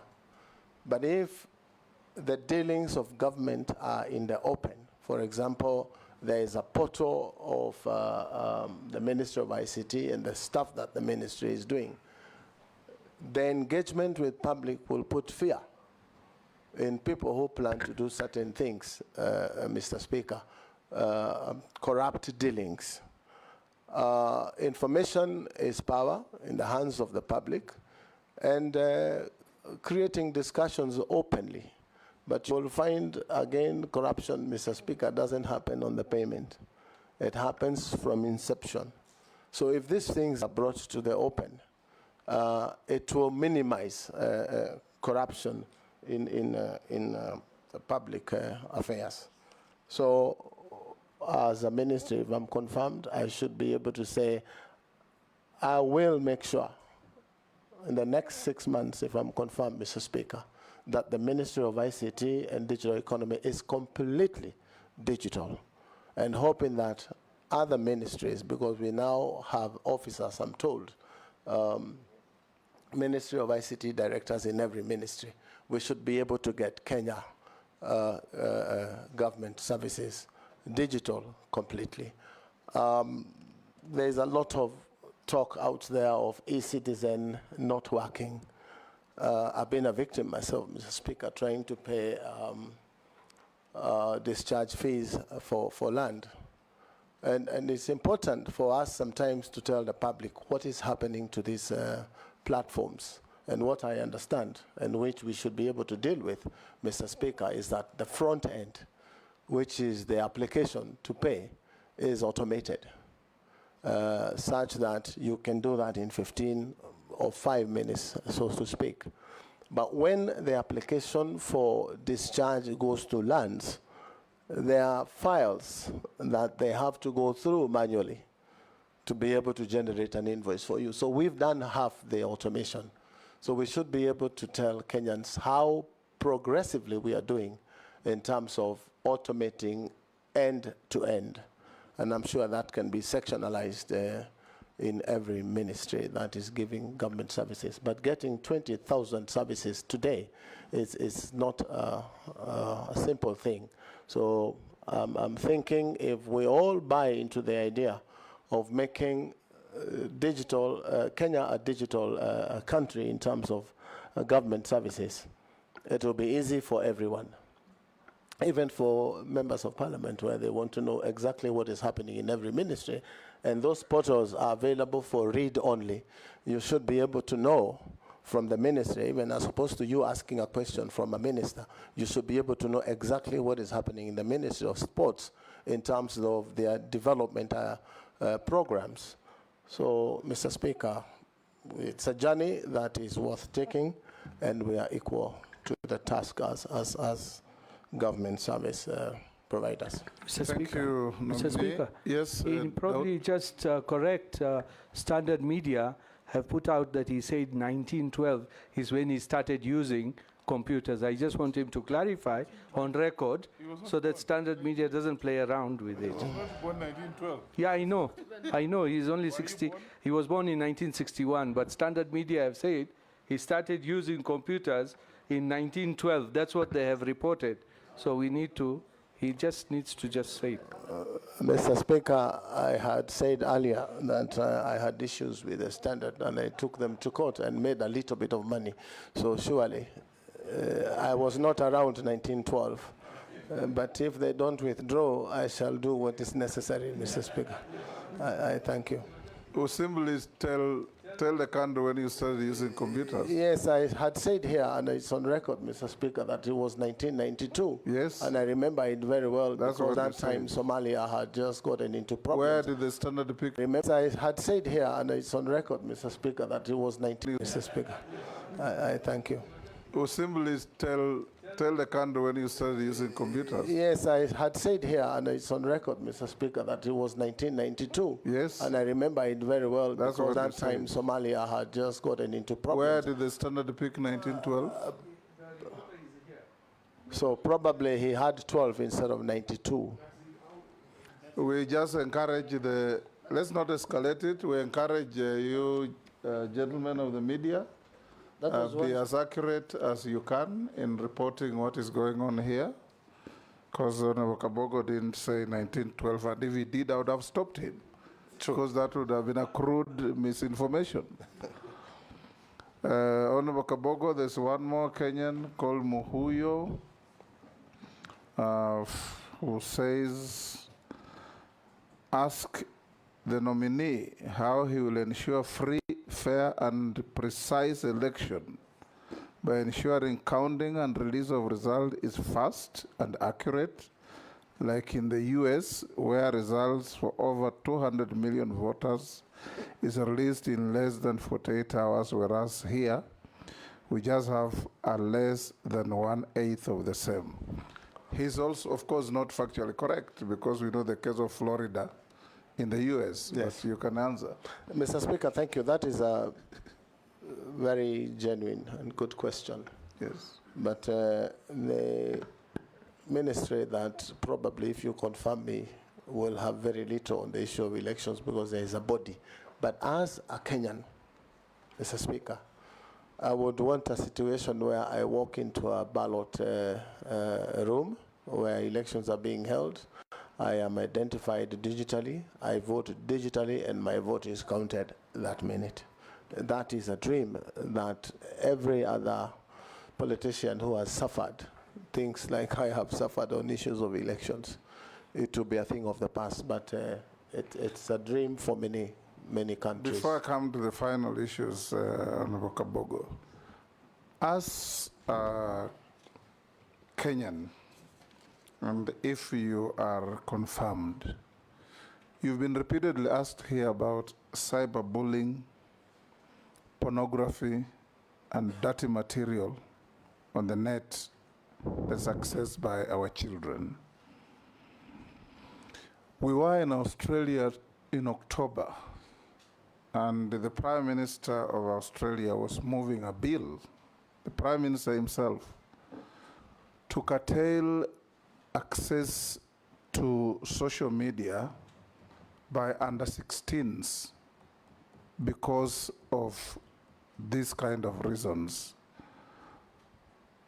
I'm not saying you need that kind of drastic action, but from where you sit, what ideas do you have in protecting children under 16s from access to filth material that is all over?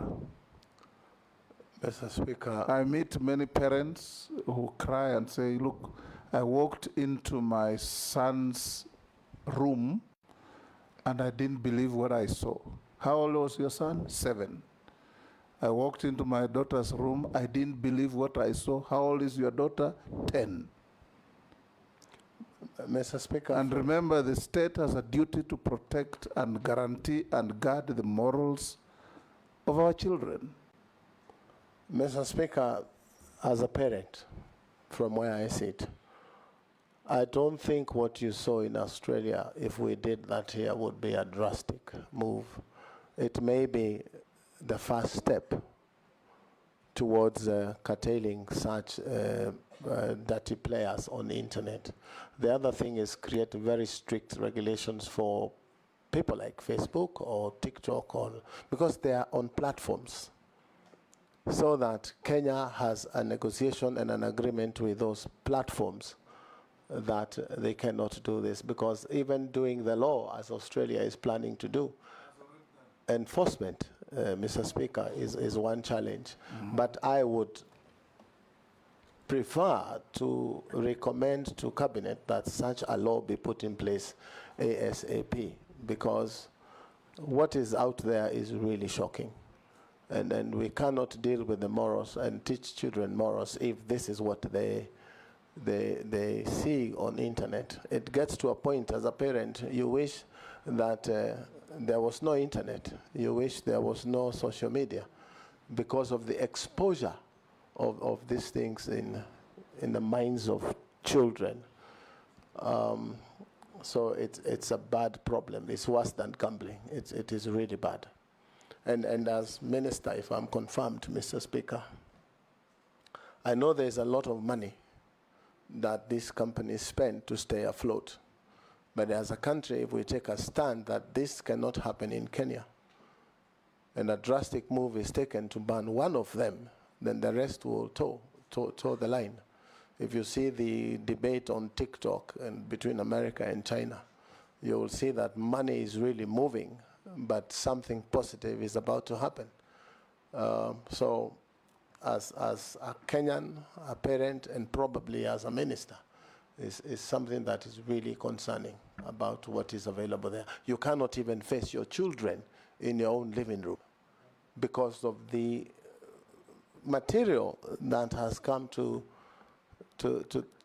their heads. And you will see a family that has a boy and a girl of probably that age of 7 and 8. You your guess is as good as mine, Mr. Speaker, what you would see them do. And it is killing for a parent to be able to deal with such a thing. Thank you, nominee. I will now ask you a few other questions. You told us how hardworking you are and how much money you have made. What is your net worth in terms of assets, houses, Mr. land, Speaker, cash, and bank? Residential houses, Mr. Speaker, my total net worth is about 700 million.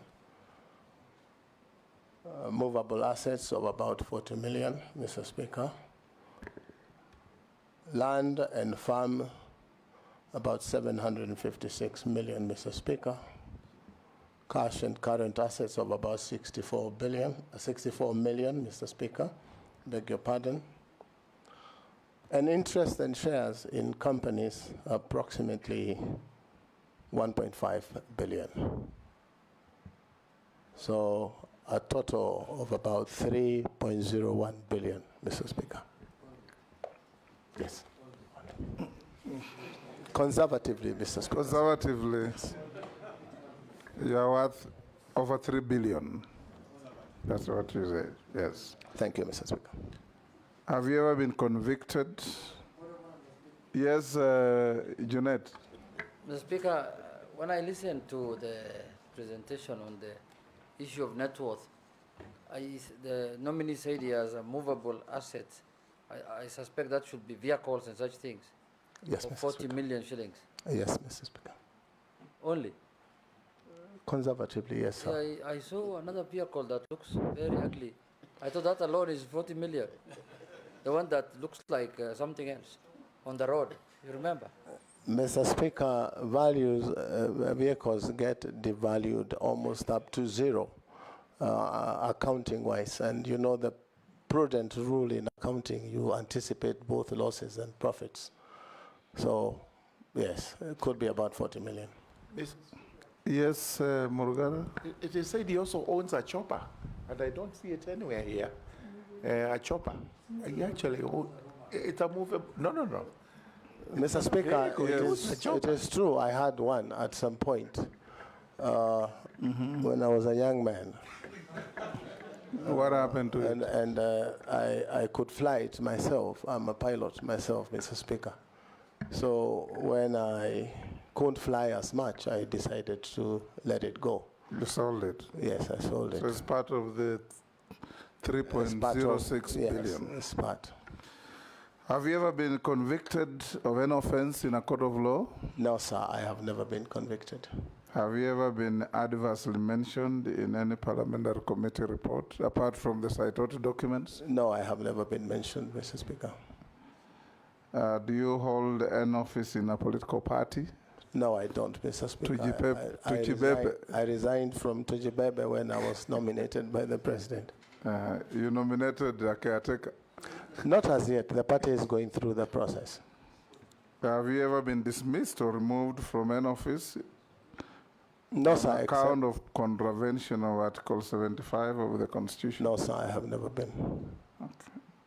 Have you ever been adversely associated with practices that depict bias, favoritism, tribalism, nepotism in the discharge of your duties? No, sir, but a couple of years ago, I was taken to court on hate speech, but I was acquitted of the charges. That's like nine years ago that I had said something in a Thika Stadium that was not pleasant for political opponents, but I was taken to court and I was acquitted.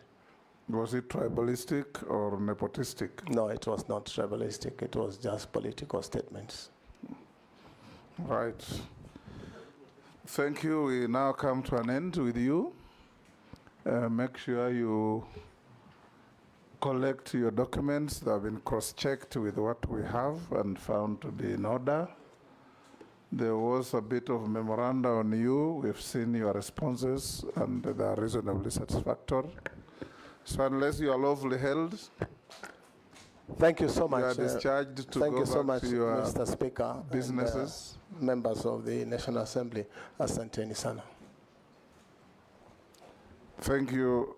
Honorable Kabogo, members will have a 10-minute break to allow the clerk and his team to prepare for the next nominee.